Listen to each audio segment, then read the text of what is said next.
All right, so um, it just as a word to the wise, if your brain's kind of a little bit scrambled from a long week, don't do videos about concussions and a team moving that you don't want to see move. It's not going to make you happier. So here's what I'm going to do. I'm going to kind of do a potpourri of things with this. I know I'm still wearing the same jersey I was in the last video. I know that's normally something I don't do, but it's the Minnesota North Stars, so it's allowed. Um, so tonight's game's how they change things. Right now, Pittsburgh would get home ice on Columbus. Now, for anybody who says, "Oh, you had Pittsburgh down at 11th last week," well, no, no. Pittsburgh's getting healthier again. Pittsburgh's going to be back up in the power rankings at the end of the year. Um, so Columbus losing to Washington is potentially large for Columbus. So now they could be looking at themselves being on the road against Pittsburgh, and that leaves them in a severely undesirable position. Okay, because I can't see Pittsburgh losing with home ice advantage. I have to say Washington is all in on this winning the President's Trophy again thing. Um, they're 5 points up on Pittsburgh, 5 points up on Chicago. Probably going to get the President's Trophy again. I know the President's Trophy is a jinx, but isn't the third time the charm? This is their third time getting the President's Trophy with Alex Ovechkin. I don't know, I was going to say Alexei. I think the Yashin thing. But Alex Ovechkin is a part of this. Holtby's a part of this. Shattenkirk, everybody. It's been a really good run. Boston's win puts them temporarily in this spot. Now, I don't even want to put Boston in this spot because they've played two more games than Toronto, and I think they have one more game played than Ottawa. They're not going to keep that spot. I can't see Toronto losing. I think if Toronto lost 4 of their last 5, Boston keeps this spot. I just can't see it. I think Toronto's going to win 3 of their last 5. That would put them at 97, which would mean Boston would have to win out. And I don't see Boston doing that.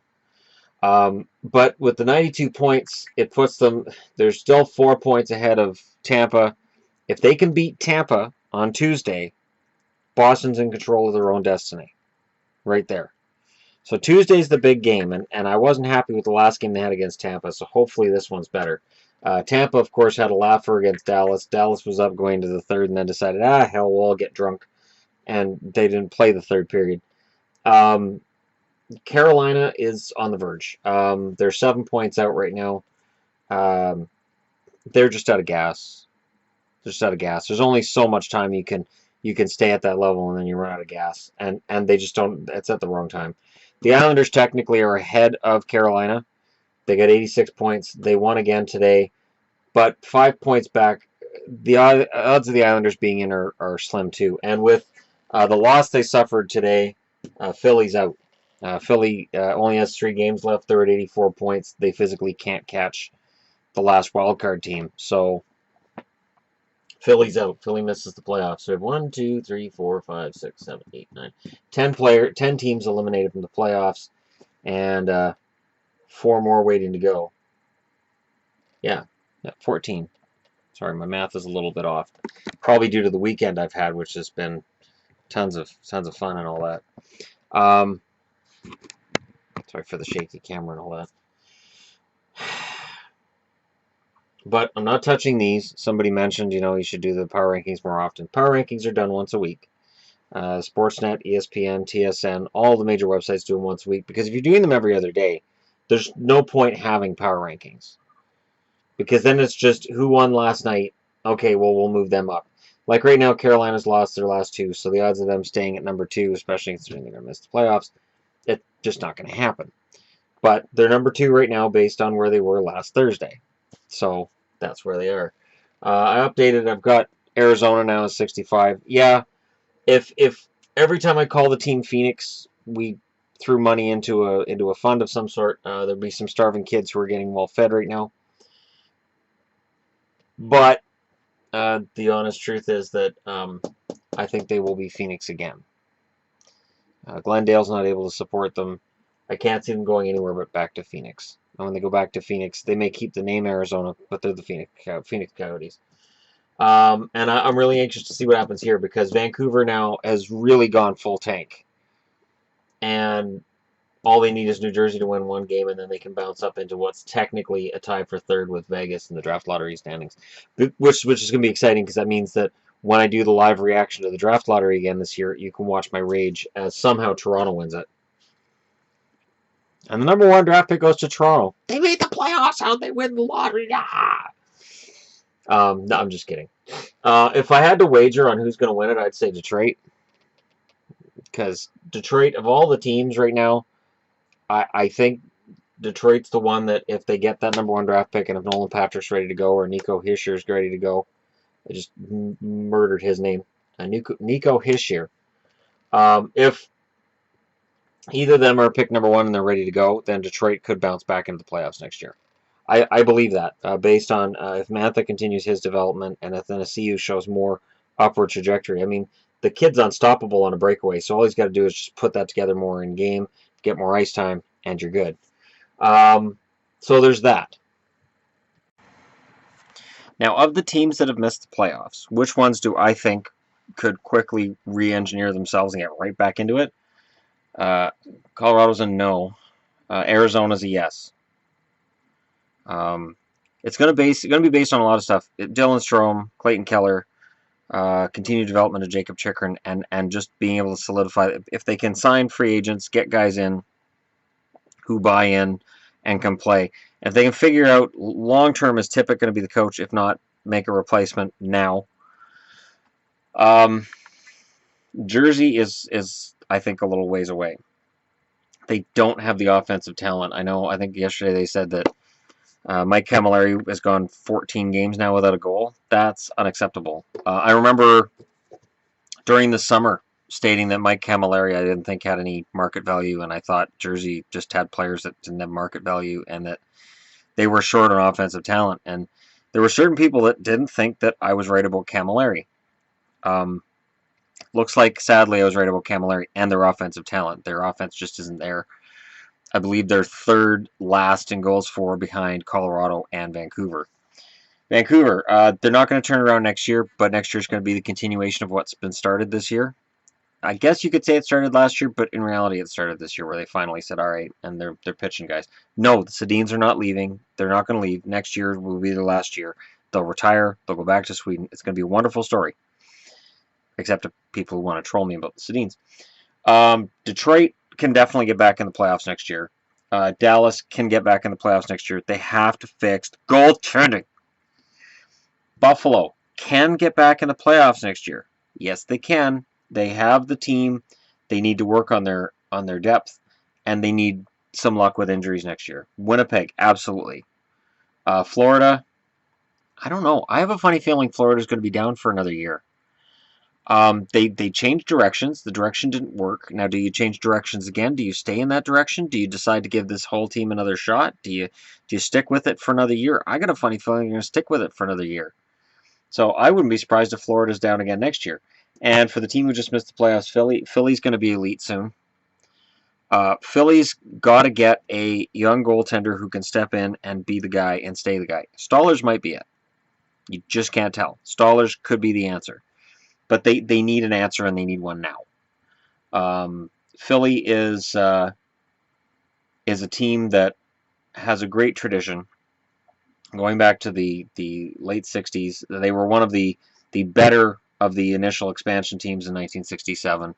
And in terms of the 1967 expansion, they do have the 2 Stanley Cups from the 70s.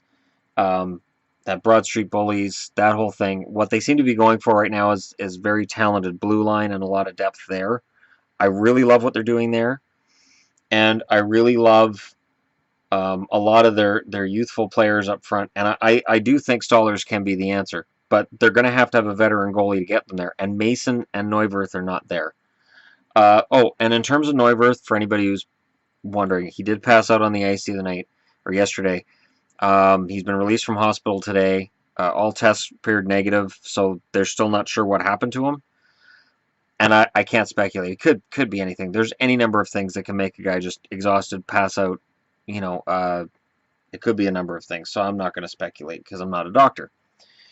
Something I've had to tell people as a first aid attendant for years. Well, what do you think it is? I'm not a doctor. So yeah, that's out of the teams that are, and of the teams that are currently sitting outside of playoff position, LA's got to get fast if they're going to be a playoff team next year. The Islanders are close. I think if they have Doug Weight for their coach again next year, I think they'll get back. Carolina, I think, makes the playoffs, and Tampa absolutely. So, which of the current playoff teams do I think could fall out of the playoffs next year if they're not managed properly? Ottawa, absolutely. Ottawa's up, down, up, down, up, down. It's just the way it's been the last 5 years, and I think down next year could be another down year for them. So this summer should be fun for me with Senators fans, right? Am I right? Yeah. Toronto, I don't see them falling out because Toronto's just starting. Boston absolutely could fall out of the playoffs next year. Columbus has been a great story. Could they fall out? Maybe. There's been a lot of things that have come together for Columbus at the right time, and I could absolutely see them having a slow start, and slow starts can just kill you. The Rangers, I could see having a fallback next year. Montreal, depends on Carey Price. Pittsburgh, no. Pittsburgh's in the playoffs forever. Washington, no. Washington should be in the playoffs for at least another 5 years. In the West, San Jose, yeah, San Jose could be in danger next year. Not this year, obviously, but next year. Anaheim shouldn't be, but could be. There's a lot of core guys there that are over that age, and they could be doing this. Raquel has to show further development. Their blue line, their young guys have to show further development. And Gibson has to be the real deal in the playoffs. Calgary, who knows what you're getting with Calgary. 1 year they're fine, the next year they're crap, the next year they're fine. I don't know. They could fall out, sure. Ottawa, Edmonton, no. As long as McDavid's healthy and they got Draisaitl, you know that guy nobody outside of Edmonton seems to talk about, Leon Draisaitl, is having a fantastic season. The guy who plays with and keeps up to McDavid, who was clocked at 39K. So McDavid was skating in at 38 kilometers an hour, and Draisaitl was skating at 39 kilometers an hour. And people still talk about how fast McDavid is, and they talk about Draisaitl like he's just along for the ride. Nashville could fall out of the playoffs next year, absolutely. St. Louis, absolutely. Chicago, no. Minnesota, I don't think so. Not with Boudreau. Boudreau seems to be able to get any team to the playoffs that's in the playoffs that you got to wonder. So there you go. That's who I think could make the playoffs of the teams that are out, and who I think could fall out of the playoffs that are in. It's just one of those fun things to look at. Let me know what you guys think in the comments below. Don't forget to hit like and subscribe if you're browsing your way through. This is my hovel, my home. If you've noticed, the Washington Capitals flag is up there on my hockey stick, which has the red tape because Malachi was using it and he needs red tape. I will put black tape back on it because I like the black tape. But that's my stick. And thankfully, all season he didn't really do anything, so it didn't get damaged at all during any of the games he played. But that's for another time. And then that it's another hawkification. That's how you hockey things. You hawkification them. This room has been hawkificationed, and I'm very grateful. She's put all of my hats on the back of the door, and the ones that were too numerous to fit on the back of the door, she's got some here, so you'll notice that there's some empty spots, and then she's even got some on the other side there, and that empty couple of shelves there, we're going to put hockey magazines on there. So eventually there's going to have to be a discussion about the fact there's not enough room for all of my hockey stuff and her in the room, and I'm going to have to move some stuff out of the way. I haven't, and while I'm doing like a miscellaneous, hey, hi guys kind of video, my Patreon account says it's charged. I haven't got any money yet on my my PayPal. As soon as all that's all cleared up and straightened out, if you've put down at the $20 level and that $20 goes through, I will be going through jerseys. I'll be posting a video on Patreon as soon as tomorrow, depending on when that money comes through, and I'll go through which jerseys I'm willing to part with, and whoever bid at the $20 level first gets the first crack. There's 3 people who bid at that level. There's 2 spots left, and it'll go 1, 2, 3 in terms of which jerseys you get, and it's going to be fun. Yvonne's going to help me go through which jerseys I can and might want to get rid of. It's kind of heartbreaking, and at the same time, it's fine. you know, the reason I don't have the original Mighty Ducks jersey is because I gave it to someone. Someone really, really, really liked it and talked about how amazing it was, and I said, I'll just take it.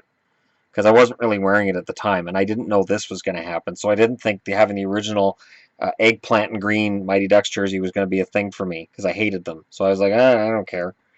Now I kind of have some regrets. But anyways, thanks for watching. I will talk to y'all again tomorrow, and I appreciate you guys being out there, as I hope you guys appreciate me being in here. I'll talk to y'all again tomorrow.